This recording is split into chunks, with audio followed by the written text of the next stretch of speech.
It is fitting that on a day when we gather around the table of communion that we remember how the First Baptist Church started in a bakery, that the very first Baptist church in the world met at the East India Bakehouse in Amsterdam. It was led by John Smith, who had fled England with a group of separatists, where in 1607 they had followed their conscience and their convictions and apparently their stomachs to start this small, committed congregation. Baptists, of course, are known more for water than for bread. But bread was never too far from our beginnings. And it takes us back to that day where Jesus looked out upon the crowd and had compassion on them because they were hungry. And Jesus took those 5 loaves and 2 fish, and the disciples started to hand them out, and somehow it was enough. And not only enough, but also they went around and collected 12 baskets full of leftovers. That it signaled the abundance of the love of God, which is what we find in the table of communion and in the community of faith that gathers around it, that we are called together, where we are fed and then we are sent out to feed others. It's like what happened after the resurrection, where Simon and others had gone fishing. Because after the death of Jesus, the only thing they knew how to do was to return to something familiar to them. But they didn't catch anything all night. But at daybreak, they looked up and saw Jesus on the shore, but they didn't recognize him. And Jesus called out, as you do when you see someone ending a day or night of fishing, and said, "Did you catch anything?"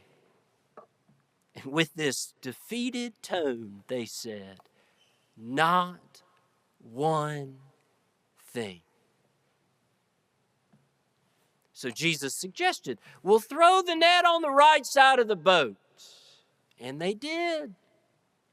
And it filled up with so many fish, they had trouble hauling it into the boat. And immediately, Peter said, "It is the Lord."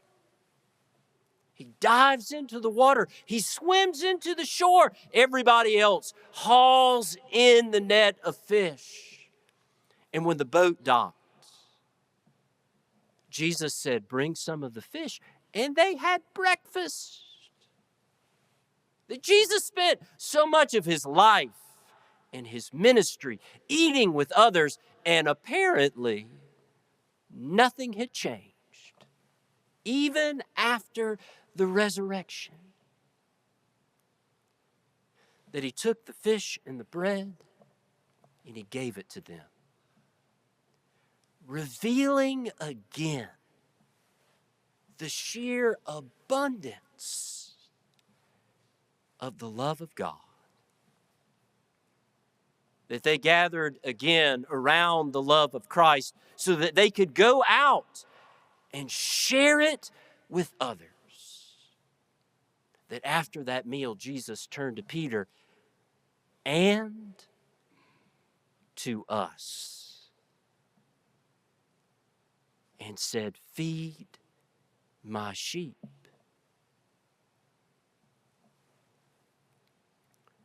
Paul did not have the benefit of breakfast. Paul, or Saul, was still breathing threats and murder against the followers of Jesus. He had gone to the high priest in Jerusalem and got letters to take to the synagogue in Damascus because that was his next stop. And if he found any followers of Jesus in the synagogue, he was going to bind them and bring them back. The absolute worst of religious fervor and judgment. But along the way, he heard this voice. He saw this light, so bright he couldn't see for 3 days. And the voice said, "Saul, why do you persecute me?" Reminding us that how we treat others is always linked to how we treat Christ. And Saul goes on to Damascus, unable to see, where God had called Ananias. God had told Ananias to go looking for a man from Tarsus named Saul. The only problem is Ananias had already heard all about Saul. He knew what Saul was doing to the followers of Jesus, and he did not want to be the next victim. Despite his warranted apprehension, Ananias goes and lays hands on Saul. And Paul's eyes were opened in more than one way, that Paul saw others in a different light. He had a new mission, reaching out to Gentiles. So Ananias is an example of so much of what Jesus had said. Pray for those who persecute you. Love your enemy. Turn the other cheek. Go the second mile. And Paul's conversion widens the table of God to include Jew and Gentile, celebrating together the abundance of the love of God. And we are so thankful for Ananias, because so often we are converted by others.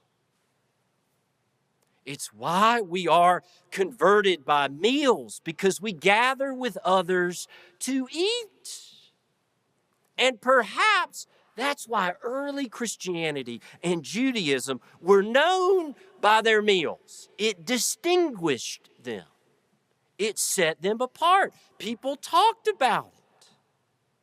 That as opposed to the Greco-Roman culture around them, where at meals, women, children, slaves could not attend, Christianity and Judaism would strive for a larger table.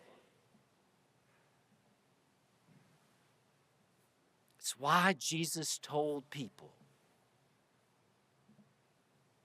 do not sit in the places of honor. You should invite the poor and the vulnerable. Please welcome the children. It's why people said about Jesus, he eats with tax collectors and sinners. And it's why Jesus says to us, whenever you eat of this bread, do this in remembrance of me. that being with others around the table can change us. Where others can make us laugh, even as we grieve. Where others can soften our hearts, even while we are angry.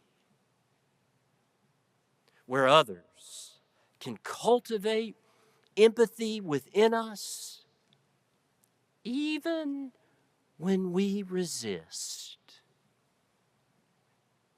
Because meals are sacred. For we are converted by God and by others.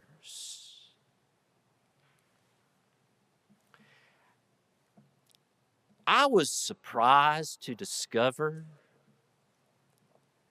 that you can find Jesus at Denny's. It was the last place I thought I would ever hear good news. But when I was a college student, John Appleton, the pastor of First Baptist of that other town, invited me to meet him for breakfast at 6 a.m. at Denny's. I didn't want to take 8 a.m. classes. But from time to time, I would meet John at 6 a.m. at Denny's, and I would just listen to him tell stories about faith and the church over a Grand Slam breakfast. And I did not realize it at the time, that over 25 years later,